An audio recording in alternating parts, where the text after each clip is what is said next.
Bien-aimés de Dieu, soyez bénis dans le nom de notre Seigneur Jésus-Christ. Nous sommes réunis ce 25 janvier 2025 autour du texte tiré de Marc chapitre 16, les versets 15 à 18. Alors, nous allons lire le texte au nom de Jésus. En ce temps-là, Jésus ressuscité dit aux 11 apôtres: allez dans le monde entier, proclamez l'évangile à toute la création. Celui qui croira et sera baptisé sera sauvé. Celui qui refusera de croire sera condamné. Voici les signes qui accompagneront ceux qui deviendront croyants en mon nom. Ils expulseront les démons, ils parleront en langue nouvelle. Ils prendront des serpents dans leurs mains et ils boivent un poison mortel. Et s'ils boivent un poison mortel, il ne leur fera pas de mal. Ils imposeront les mains aux malades et les malades seront guéris.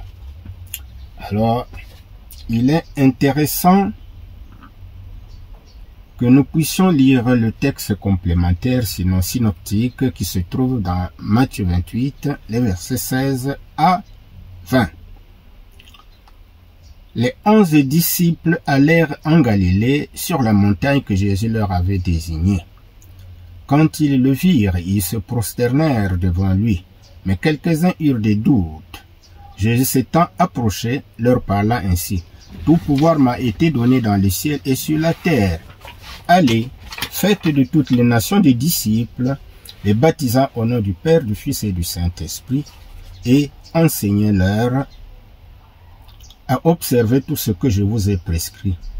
Et ici, je suis avec vous tous les jours jusqu'à la fin du monde. Disons Amen. Alors, le texte est très intéressant, mais surtout pertinent, que nous allons essayer de comprendre ensemble. Alors, quel titre donnons-nous à ce texte? Eh bien, Jésus donne l'ordre missionnaire à ses disciples. Et bien sur la montagne où il leur a randonné avant sa mort, ce que nous pouvons lire en Matthieu 26, 32, Jésus se montre aux 11. Malgré sa manifestation, certains disciples hésitent encore entre la foi et le doute, ce que nous venons de lire d'ailleurs. Mais cela n'empêche au Christ ressuscité de leur confier la mission dite universelle, à savoir: allez dans le monde entier et faites des disciples parmi les peuples. Jésus ne nous demande pas seulement de prêcher, d'enseigner, mais également de faire des disciples. Il s'agit de faire enraciner les chrétiens individuellement dans la foi, les aider à grandir, à devenir des disciples matures. C'est ainsi que nous réussirons à édifier l'Église du Christ pour qu'elle soit forte et fidèle à son Seigneur. Faites de toutes les nations des disciples et baptisez-les au nom du Père, du Fils et du Saint-Esprit. Alors ici nous avons la justification du baptême chrétien qui est fondée sur ce passage de Matthieu 28, versets 19 et 20. Alors, si Jésus ne l'avait pas ordonné, il n'aurait probablement pas été pratiqué sitôt après la Pentecôte. Nous pouvons faire un tour dans Actes des Apôtres, chapitre 2, les versets 38 à 41. Et on peut même commencer à lire les textes précédents qui concernent la Pentecôte ou l'effusion du Saint-Esprit. L'effusion du Saint-Esprit était déjà promise dans Joël 3, où Dieu promit que avec le temps à venir, toute chair pourra être oint de son esprit. Bien sûr, pourvu qu'on ait foi à son Fils Jésus-Christ. Mais le plus intéressant, c'est ce que Pierre va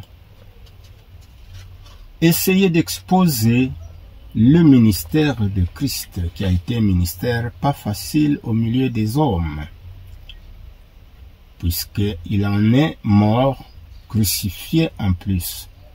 Mais Dieu l'a ressuscité et l'a élevé à sa droite, où il est Seigneur et Messie de l'humanité. C'est cela le plus important. Et la prédication de Pierre a touché l'auditoire, qui fut profondément bouleversé. Alors l'auditoire demanda à Pierre et aux autres apôtres, « Frères, que devons-nous faire ?» Pierre répondit, « Changez de comportement et que chacun de vous se fasse baptiser au nom de Jésus-Christ pour que vos péchés vous soient pardonnés. Vous recevrez alors le don de Dieu, c'est-à-dire le Saint-Esprit. » Alors,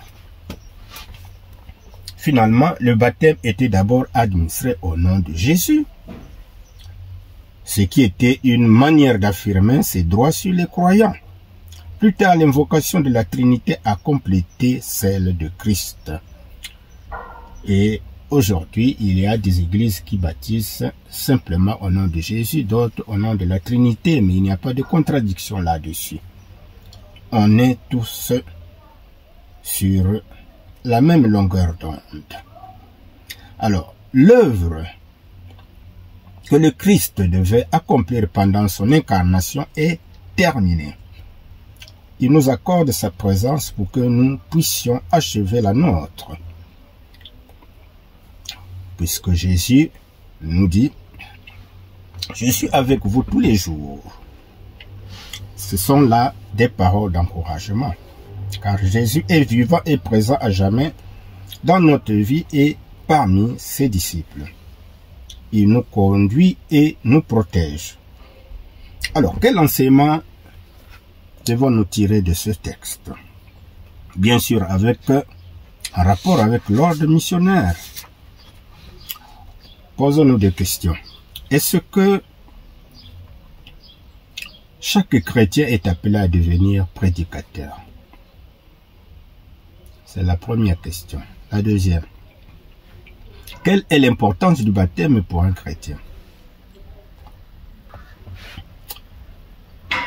Les chrétiens ne sont pas tous appelés à devenir prédicateurs, comme tous ne sont pas appelés à partir comme missionnaires dans le monde entier.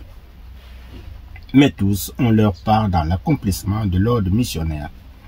Si ce n'est pas en tant qu'envoyé, c'est en tant qu'envoyeur, en soutenant les premiers par l'aide matérielle ou financière, mais aussi par la prière, sans oublier que tout chrétien est tenu de témoigner Christ dans son environnement de vie et en dehors. L'homme est sauvé par la foi, nous dit Éphésiens 2, verset 8. Mais il doit également être baptisé pour témoigner publiquement sa foi. Si nous affirmons croire, mais que nous refusons d'être baptisés, nous désobéissons à Christ. Par conséquent, notre foi est mensongère. La foi sans l'obéissance n'est pas la vraie foi, nous dit Saint Jacques, chapitre 2, verset 17. Alors, mes bien-aimés dans le Seigneur, ce texte est merveilleux, mais chacun de nous doit continuer à y réfléchir pour notre formation. Que Dieu vous bénisse. Likez, partagez, abonnez-vous, ce qui nous permet de marcher ensemble vers l'éternité. Amen.